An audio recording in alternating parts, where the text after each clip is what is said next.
This is the road content.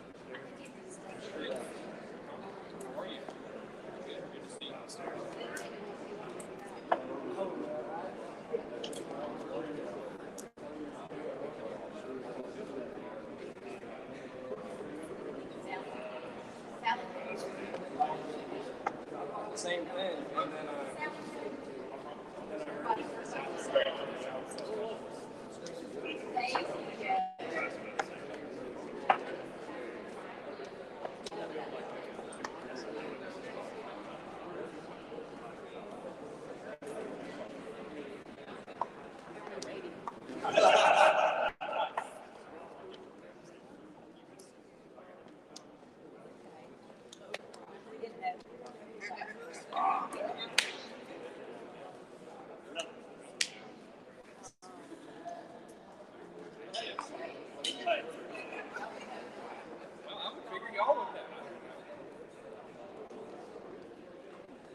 that's not true. That's not true.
Should have brought a flash.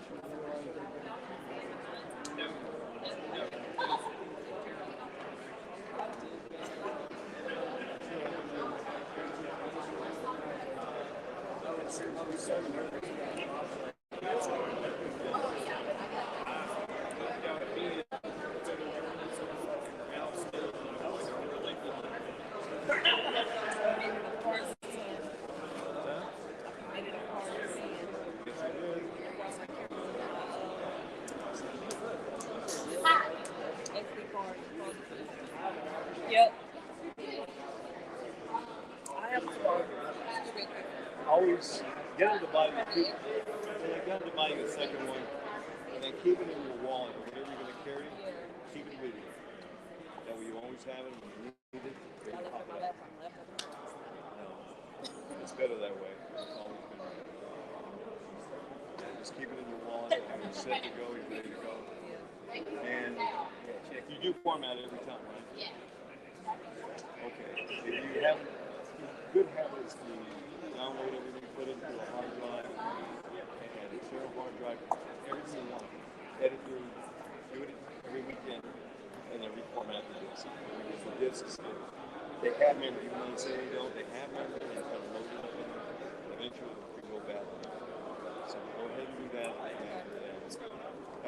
have better longevity, and you won't have antlers growing on the guy's ear or branch growing out of his head or stuff like that. People just don't realize that that happens. But yeah.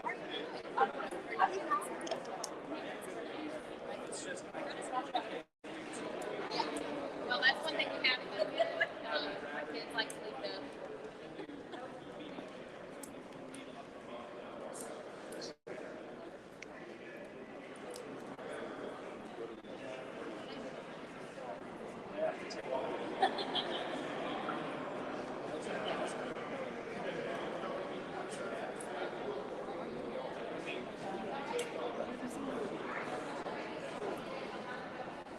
How you doing? See you.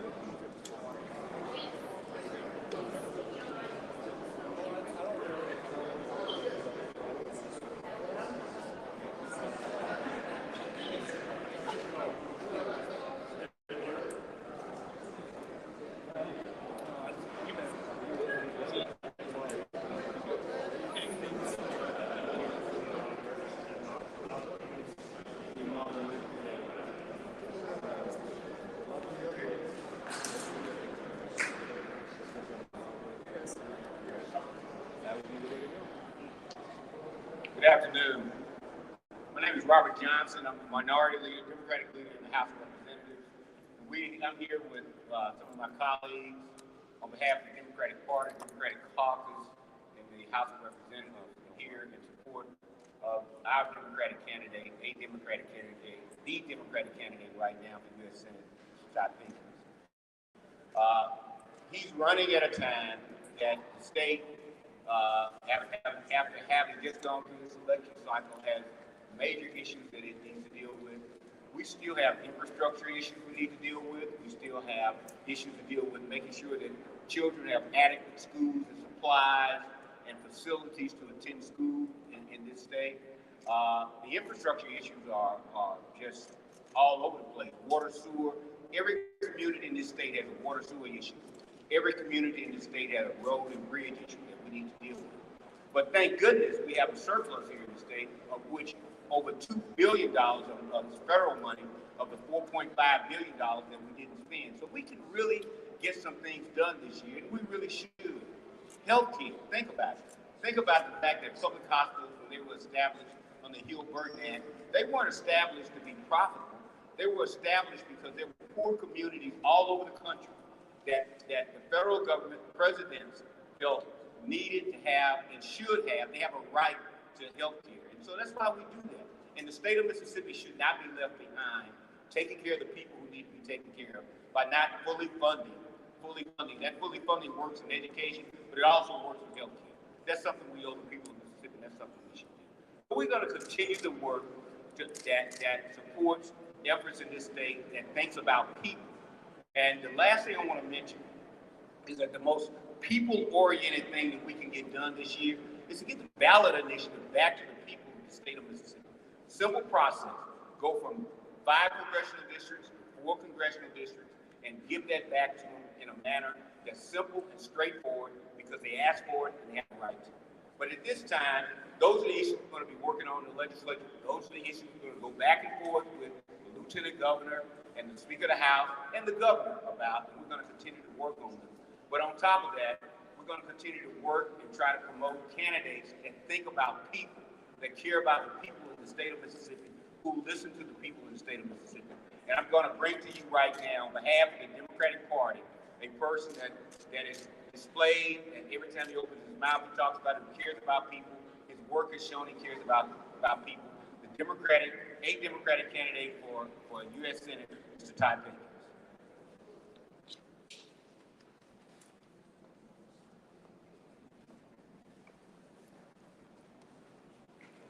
Thank you all for coming out.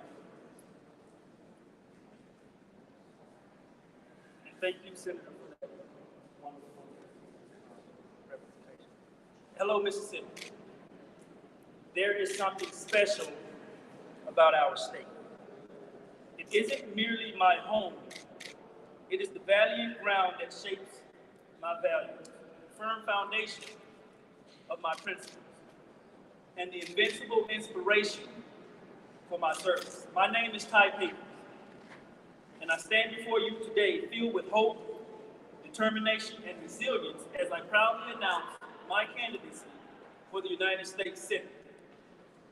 About a year ago today, I took the first step on a path that has led me through the heart of our state, into your town, your homes, your lives.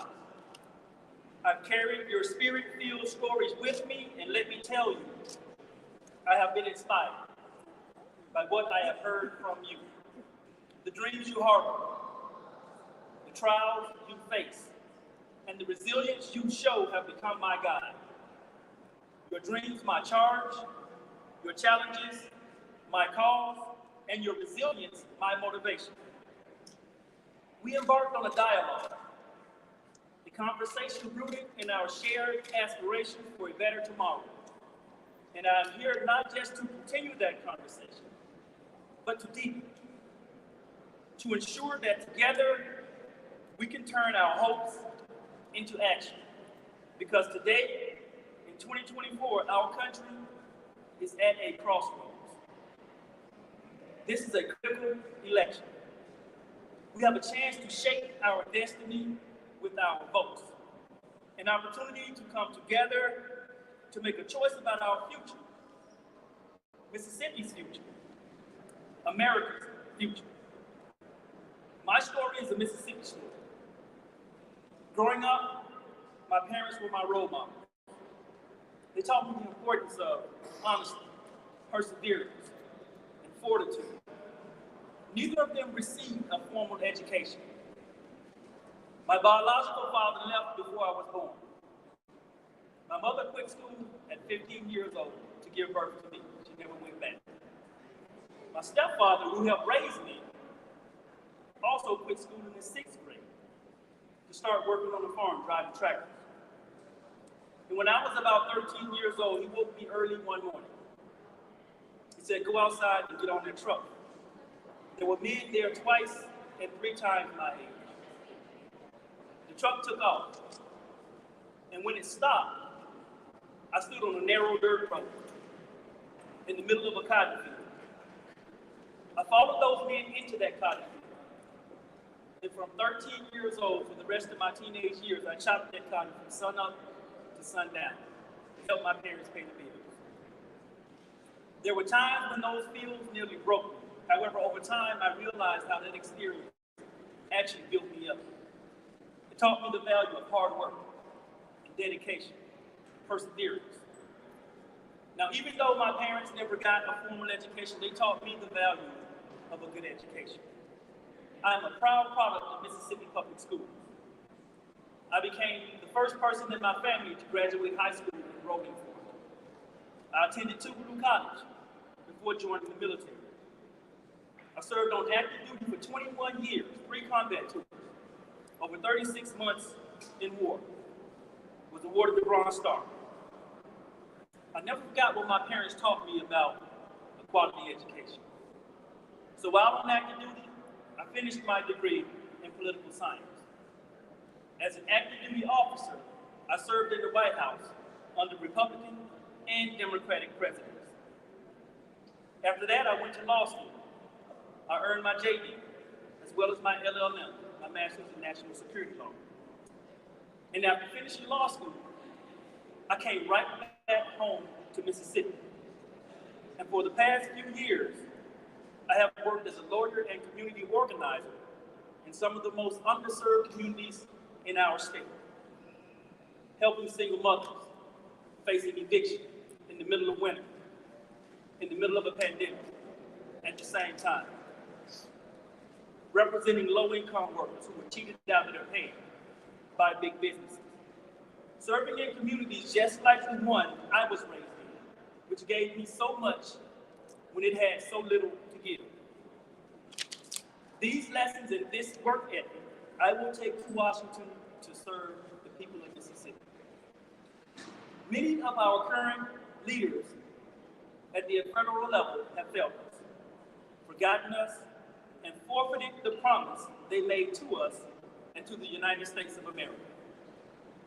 Jobs in the economy, healthcare, and education are the three main pillars to my campaign platform, because those are the three main issues that many Mississippians face each and every day.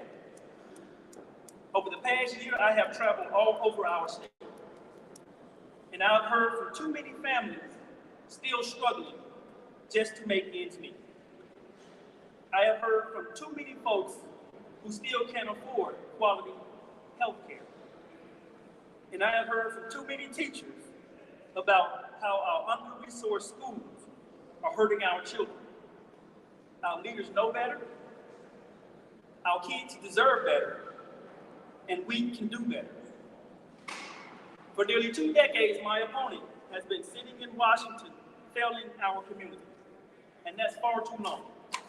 For far too long, he has failed to bring quality jobs to our state. It is unacceptable that the unemployment rate in some Mississippi counties is nearly triple the national average. It is unacceptable that the poverty rate in some counties is as high as 39%, while the national rate is about 11%. That is a 28% gap that has existed to some degree since my opponent took office, and I want to do something about it. Jobs and the economy. We need an economy that works for all Mississippians, not just the wealthy, but middle class and low-income communities as well. For decades, our state has been near last in job creation and unemployment. According to the Department of Labor, there are over 50,000 people right here in this district still struggling to find a decent job to take care of their families. As a lawyer and community organizer, I have fought to protect Mississippi workers who were cheated out of their pay by big businesses. I went to Washington and I testified before Congress, telling them about how Mississippi workers were being shortchanged by employers. When Mississippi's elected senators in Washington did nothing, I came back and I sued those same businesses. We took them to court and we won. Brought back over $1 million to Mississippi workers who've been cheated out of their pay. But that's not enough. We can do better. We can create a better economy that works for all Mississippians. We do that by making sure that the next major supply chain in America begins right here in our state. And I know we can. Quality, affordable health care. Mississippi ranks 50th in health care coverage.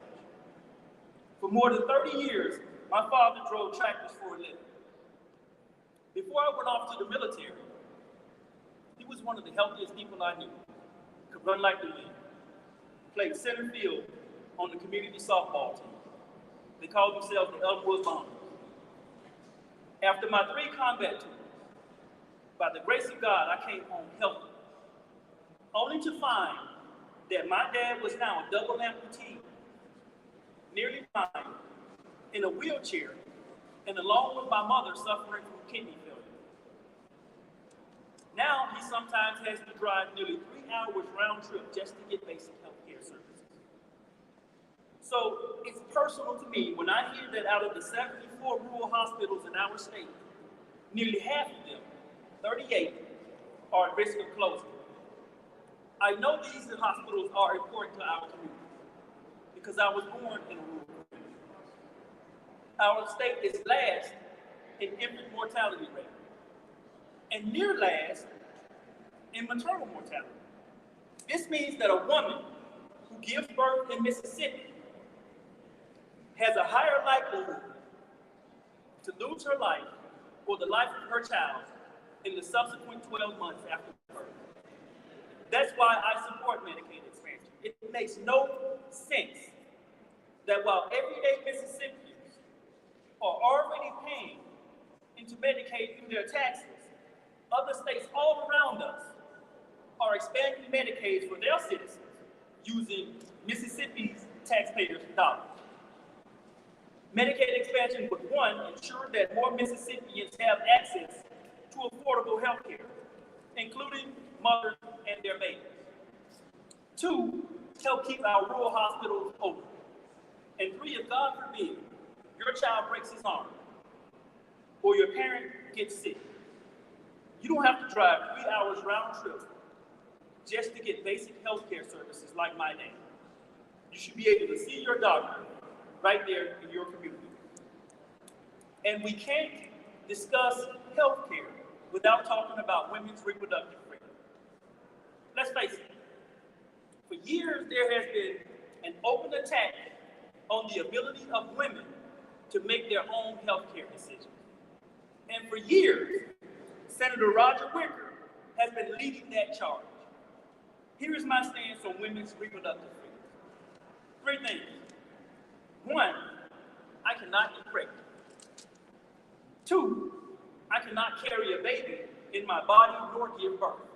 Therefore, 3, as a man, I am not qualified to tell a woman if, when, or with whom she should start a family.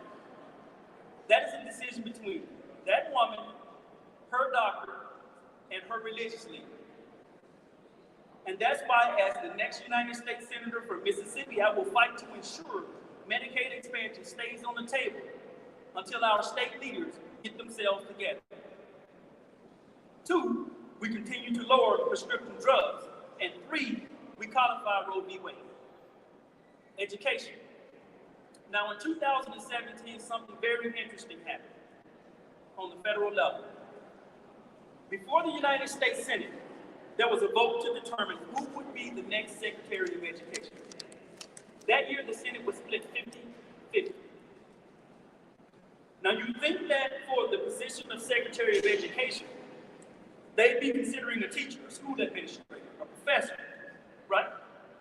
In fact, the person up for nomination that year was not a school teacher, was not a principal, was not a superintendent. The person wasn't even a school champion. She was a private investor in computer chips. Absolutely zero experience in education. When the Senate voted, it came to a 50-50 tie, a deadlock in which Vice President Pence at the time had to break. He voted in favor. Guess who was one of the deciding votes to confirm the nomination? You got it, Senator Roger Wicker. As your next United States Senator, I will vote to confirm someone for Secretary of Education who actually has experience in education, understands the importance of equitably funding our public schools, and is on the side of supporting legislation like the Pay Teachers Act, which would make sure that teachers are paid at least $60,000 a year. In closing, I am running for United States Senate because many of our elected leaders today have failed us. They have forgotten us and forfeited the promise they made to us and to the United States of America. Some of them have forgotten the meaning of things like selfless service, honesty, and duty. Many of them are more loyal to a right or a left, a red or a blue, a Republican or Democrat ideology than they are to helping move our country forward. They have forgotten that what's most important is improving the lives of you and your family. They have forgotten the importance of listening to community members and hearing what's important to you. For this, they have failed. And that's why our campaign motto is you talk, I listen, we do. Throughout this campaign, we will visit communities across all 82 counties so that 1, you can talk and share what's important to you and your family. 2, I can listen and hear what's important to your family and your community. And 3, together we can do what's necessary to move our country forward. Nearly a year ago, we launched our campaign with purpose, passion, and perseverance, knowing full well the challenges that lie ahead. Today, after 12 months of unwavering commitment, we remain resolute, revitalized, and ready to propel this campaign to success. I am bolstered by the belief that the people of Mississippi are ready for a renewal, ready for representation, ready for real change. Our journey to victory begins right now by gearing up, getting off the sidelines, and getting into the fight. And in the spirit of hope that has always defined the best of us, let us remember that our collective future is not written for us, but by us. In our state, which has produced some of this country's most prolific writers, we have the power to pen a new chapter for Mississippi, a story of unity over division, of compassion over indifference, and of progress over stagnation. Because in our state, which is literally known as the birthplace of American music, it's about nurturing a democracy that is reflective of the vibrant tapestry of voices singing out all across Mississippi, from the school teacher to the cafeteria cook to the concerned parent, singing out for better funded schools and higher pay for teachers, from the nurse to the neurosurgeon to the elderly community member, singing out for quality, affordable health care and better pay for nurses, from the postman to the police officer, singing out for safer communities for all of our families. And from the factory worker up north, out east, and down south on the coast, to the farm worker in my beloved Mississippi Delta, singing out for better pay and a stronger economy for all Mississippians. This is more than a campaign. It's about to be a movement, a testament to what we can achieve as Mississippians when we stand together, anchored by our shared values and driven by a common dream. So let's renew our belief in the power of change, the strength of community, and the promise of a brighter Mississippi. Join me on this journey by going to www.typinkins.com and supporting our campaign by making a donation and signing up to volunteer. Let's make history together. Thank you so much.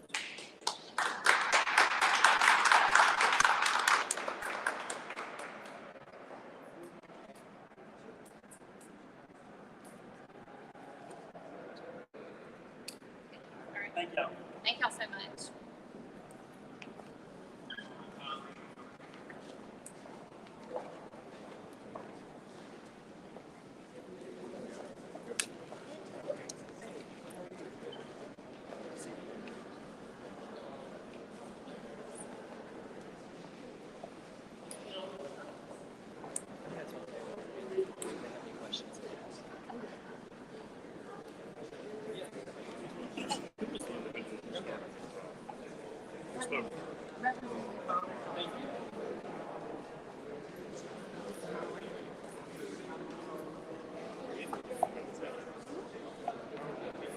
Hey.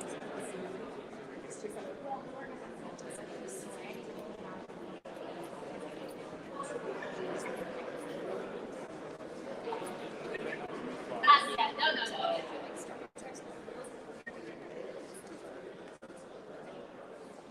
Are you serious?